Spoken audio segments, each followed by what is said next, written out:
In this video, Bryan Callen reminisces about the good old days when the self-proclaimed rat pack of comedy were hanging out after stand-up gigs during the LA comedy scene. It would be Bryan Callen, Joe Rogan, Theo Von, Andrew Schulz, and even Brendan Schaub was there. Now, as Bryan Callen's talking about the good old days, guess who has to interject? Yes, that would be Baba. And Brendan doesn't have any good to add to the conversation. No, he has to shit all over Bryan Callen's party, because that's what Brendan does, and he does it well. Don't believe me? Well, check this out. After that, we'd all be together, and we'd be in the parking lot laughing till 2 in the fucking morning, being silly geese, and then that goes away.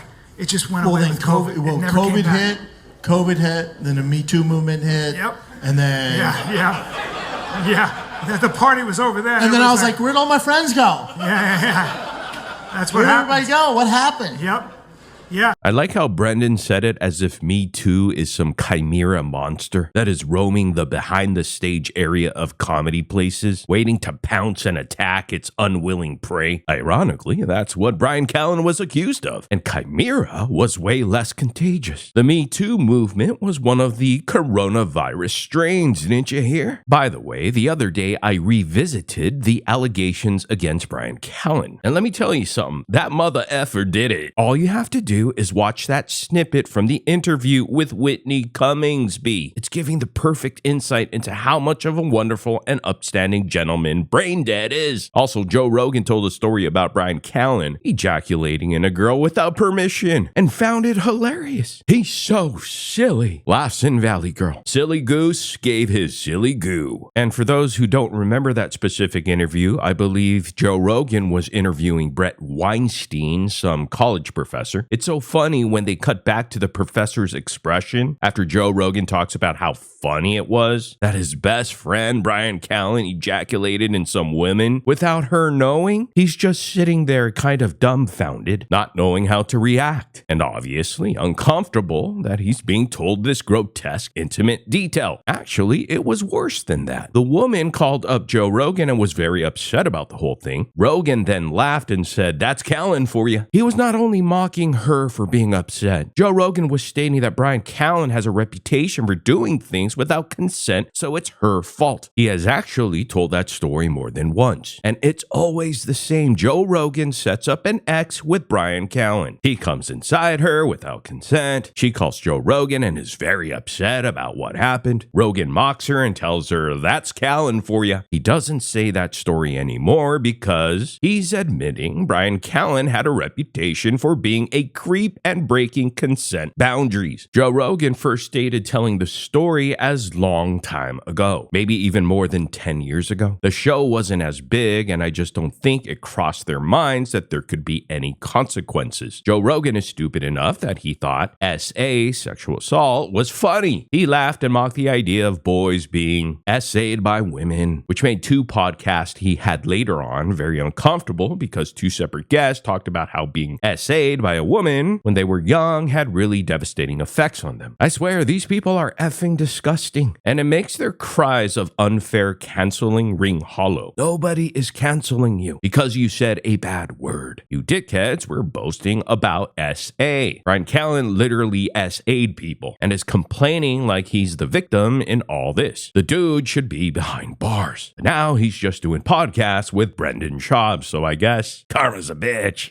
Well, Bryan is one of the best at that. He's so silly. Like most of his podcasts that he does, other than with me and him have pretty cool podcasts, but we've known each other forever. We've been best friends since 1994. Is that right? Yeah. I mean, Guys, that guy smart. I love him so much that I broke up with this girl, and Bryan, she was calling me because she was horny, and I was like, "Look, I have a new girlfriend, but I have a friend who'll fuck you, and he's just like me." And so I sicked Bryan on my ex-girlfriend, and he fucked her. One of the funniest conversations I ever had with an ex-girlfriend. She calls me up. She goes, "Your friend came inside me," and I went, "What?" She goes, "Yeah, your fucking friend came inside me." And I was like, "Well, did you tell him you were on the pill?" She goes, No, I'm not on the pill." And I was like, "Well, I don't know what to tell you. You know, that's Bryan. You guys should work that out."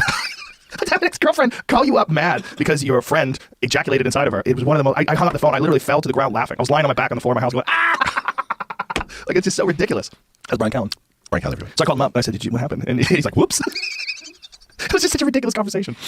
And folks, never forget the famous quotes by Brendan Schaub when he said, "Where the troops at? I thought we were all gonna fight." Turns out you can't physically fight accusations. Schaub once famously quoted, "The pandemic hits, Bryan goes through some BS Me Too movement and he has to leave. Chris D'Elia goes through some BS Me Too movement and he has to leave. And I'm on this island all by myself." Which island? The island of irrelevancy? In retrospect, this is one of the most appalling things No Brains Brendan has ever said. Zero acknowledgement that everyone he hangs around with has multiple assault allegations against them. For someone who thought it was all BS, well, they threw Chris the Diddler D'Elia pretty quickly under the bus, even with tears in his eyes. "I can't talk." Oh, and Papa, your friends got caught assaulting women. How's that such a funny thing? The Grim Reaper came a-knockin'. And here's my final thought. It's hard to describe the awkward ways in which Brendan moves. It's like he wants to do physical comedy, but is always too nervous to commit to the bit because then it would take away from his self-perception as a cool, tough badass like Ryan Gosling in Drive. So the final result ends up being him doing wacky things, like this in this video, while looking so insecure about himself. What a pathetic and stupid loser. No wonder so many people hate him so much. And don't forget, people, the 1,000 comics left on Earth invented the hang. I swear to God, these dudes love to explain how friends hang out on podcasts so much. They just love over-explaining things that normal people just do on a daily. Anyhow, I want to know what you think, so let me get your thoughts and opinions in the comment section down below. But guys, do me a big favor. Go ahead and hit that subscribe and like right now. Also, push the notification bell on your way out. I sincerely appreciate that. Thank you so much for watching, guys. I'll see all of you in the next video.